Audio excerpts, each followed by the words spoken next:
This is part 2 of 3 short podcast episodes where we look at some practical tools to apply so we can live a truly fulfilled life. Now, last week we identified the first 2 applications required to live this kind of life, and they were, firstly, we have to consume Him. We can eat all the bread, buy all the things, and go all the places we want to try and find fulfillment in this life. But Jesus Himself said that the only way to find true fulfillment is to fully consume His body. This means we have to ingest all of who He is, all of what He did for us, all of who He is. The second application taught us that we have to consume His word.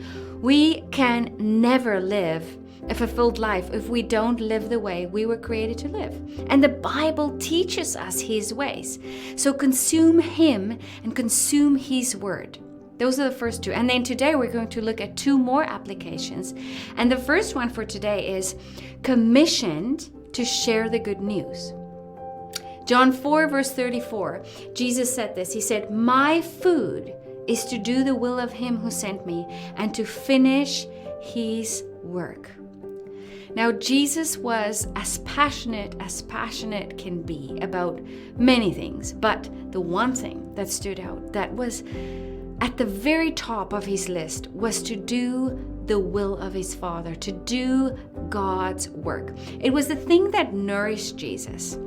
It was the thing that filled Him up, that gave Him ultimate purpose and fulfillment. And it is the exact same for you and me. Now, you might not be working in ministry full-time, and you're kind of thinking, well, that's a pastor's job. I'm not in full-time ministry. That's not at all the case. You have been placed exactly where you are.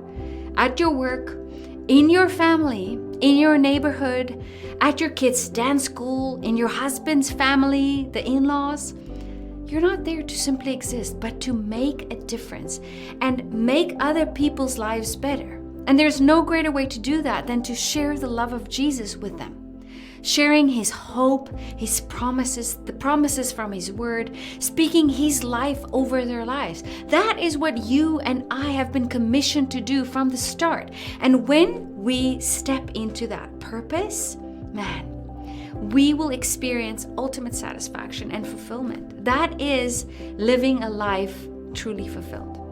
When we do this, we do a work that's really greater than ourselves. And that is fulfillment right there.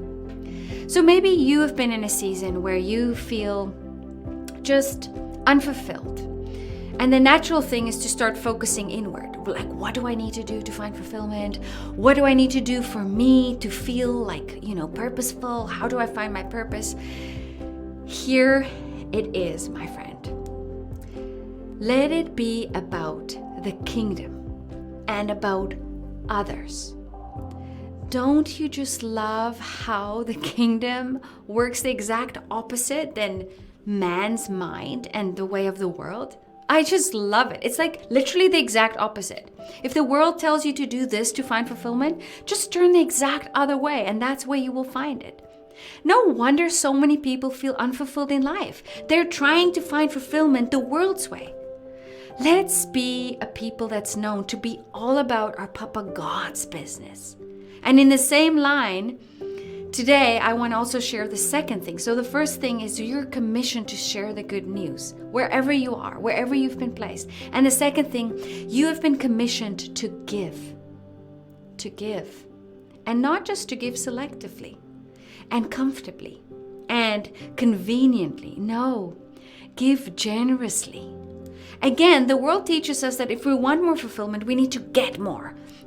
More money, more friends, more vacation, more status, more promotion, more traveling. You'll find fulfillment if you can do all of these things for yourself. Yeah, those things might give some short-lived satisfaction and happiness in life, but I'm not saying those things are bad either. They're great, but they're not going to give you ultimate fulfillment in life. You can do all of those things and still find yourself feeling totally unfulfilled. You'll keep looking, keep searching, and if getting these things in life is your priority, you will keep coming back to the same starting point of a race that deep down inside leads nowhere. Getting what you want will not bring fulfillment. but giving to others what they need, that is what brings fulfillment. Acts 20 verse 35 says this, "It is more blessed to give than to receive." I'm going to say that again. It is more blessed. If you want to be blessed, you have to give more than receiving. You'll be blessed more when you give than when you receive. How opposite is that to the world's way, the way the world thinks?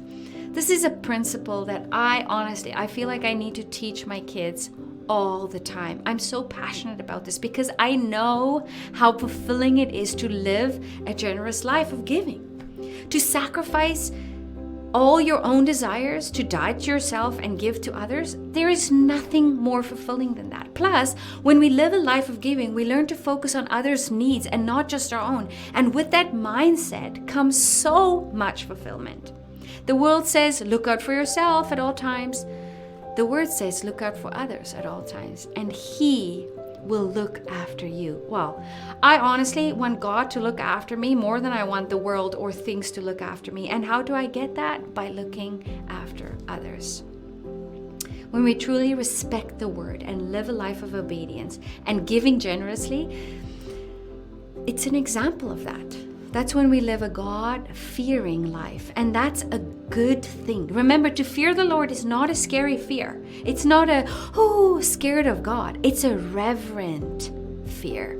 It's the feeling of awe and admiration that we want to do whatever we need to do to please Him because of how good and how gracious and how amazing and how faithful and just simply how awesome our Papa God is. It's like when He walks into the room, I'm like, what do I need to do to please Him? That's that kind of fear. It's a beautiful thing. Proverbs 19 verse 23 says this, "The fear of the Lord leads to ultimate life. Then one rests content, untouched by trouble." Rest content, untouched by trouble. That is a great description of living a fulfilled life. To rest content and to be untouched by trouble. Fully satisfied, peaceful, comfortable, truly fulfilled. Listen, you and I were created by Him, for Him. We were created to live a life that is fulfilled, an amazing full life of purpose. And the only reason why we have to intentionally pivot to obtain this kind of life is because we live in a fallen world that teaches everything to steer us away from it. So I want to encourage you today, do not be discouraged. Be encouraged by this word. This is your ultimate purpose. If you long for this kind of life where you feel fulfilled, like we said last week, we need to be intentional to 1, consume Him. 2, consume His word. And then we have to also understand that we were commissioned to share this good news. And we've been commissioned to give of ourselves, all of ourselves. That is how we can truly live a fulfilled life.